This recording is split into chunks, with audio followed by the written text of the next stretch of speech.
Fork. Hey, what's up? It's Skippy. Hi. Just felt like saying fork. Every once in a while, I just want to say something. I said it. I said fork. Fork you if you don't like it. Maple flavored syrup. This is what we've become as a society. But anyway, I am skippysimon. Hi. I am hungover from that vape pen that I hit. I've only hit it 3 times, and I have, like, when I eat edibles, I get hangovers because I don't know, I just do. But yeah, I got a hangover from that vape. It's a good hangover because I've got the munchies. And no forks needed for this one. I got uh the Carlos Jr. uh French toast steaks. There you go. Look at those delicious sons of bitches. French toast sticks. It's French toast, but in stick form. These are in the same family as fish sticks and chicken fingers. They are finger food, and they're delicious. And I think the lady who lives upstairs from me is on meth. I don't know why, but she's up all hours of the night, moving shit around. Don't let anybody stay in this damn building nowadays. But I got the munchies, and I was like, I want some. Oh, I found out something. Using the app. Fast food restaurants are like gas stations. You're like, what are you talking about?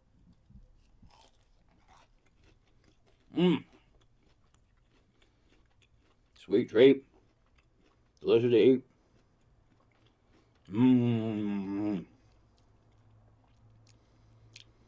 Look at that syrup drip. Everyone's like, cheese pull. I'm like, syrup drip. But I found this out using the app. That if I order at one restaurant as opposed to another restaurant, the price fluctuates. And I'm not saying by a little bit, I'm saying by a lot. And I realize why. Because normally the Carl's Jr. I go to is near Universal City Walk.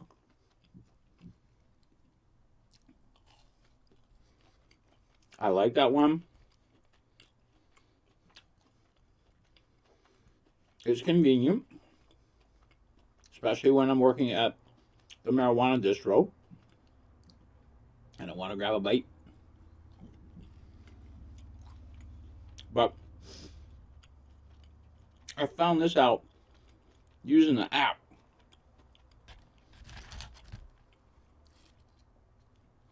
That one, okay, I ordered the same exact meal, but I changed the location.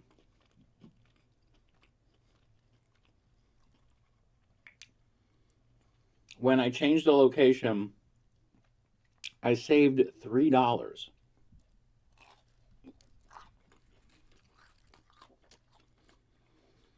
And the other location is closer.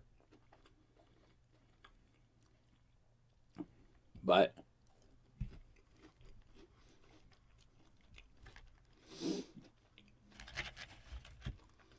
I was kind of like, wow.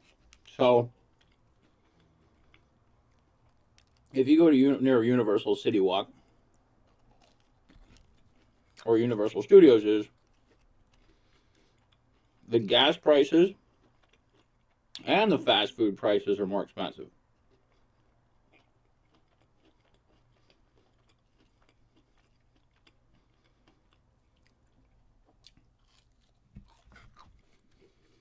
But also you may have to factor in that maybe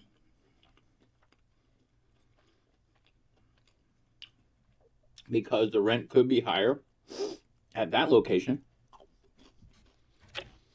maybe that's the reason why the prices are higher. Or maybe it just boils down to corporate greed. But that's my tip for the day. If you are going to use the apps,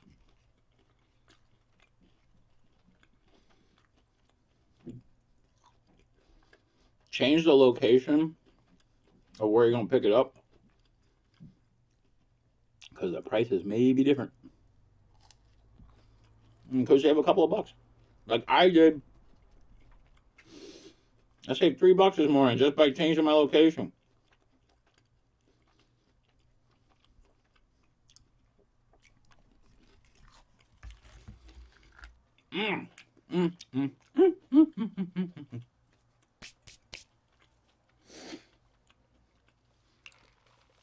Oh, Carl's Jr.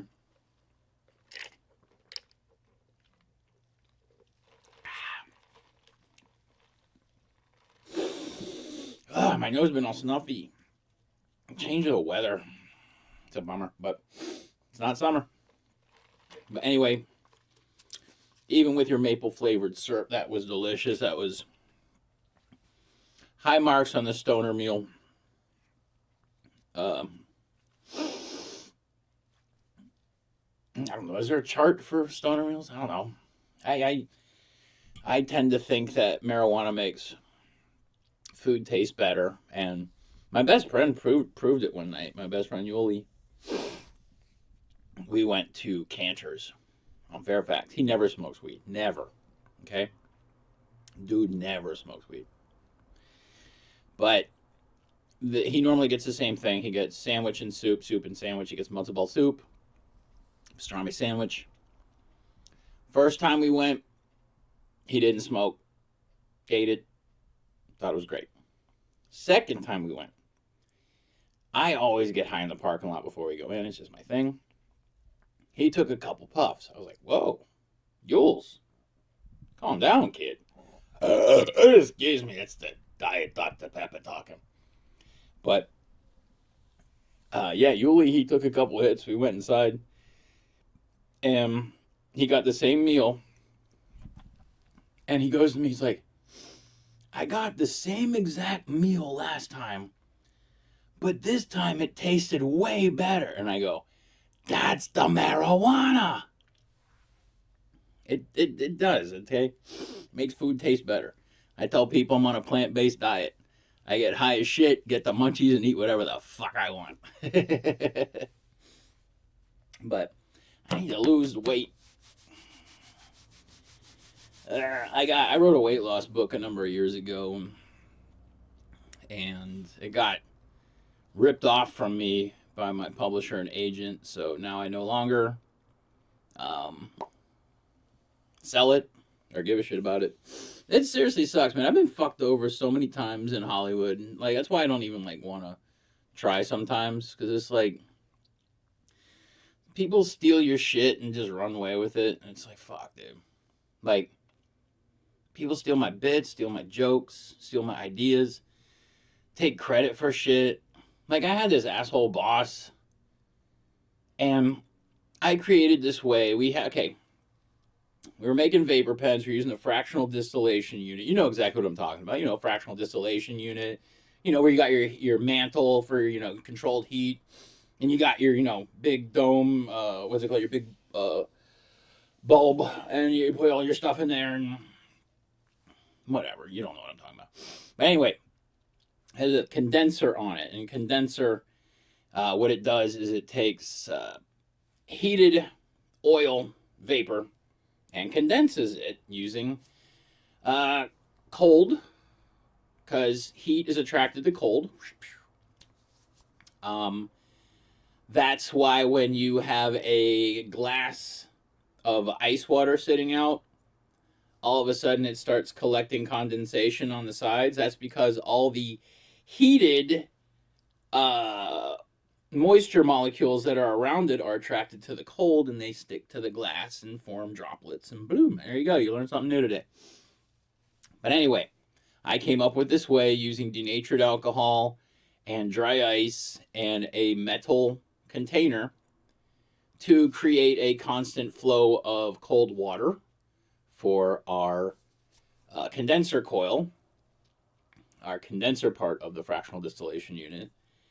And because normally we'd have to go out and buy bags and bags and bags of regular ice, pour it into this bucket, have to take out water, put ice in, and it was just a pain in the ass.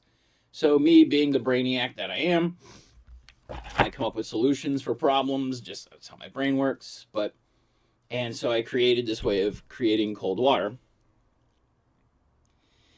This fucking asshole, in front of all the other people working there, goes, hey, why don't you tell everybody about that thing we came up with? And I go, we?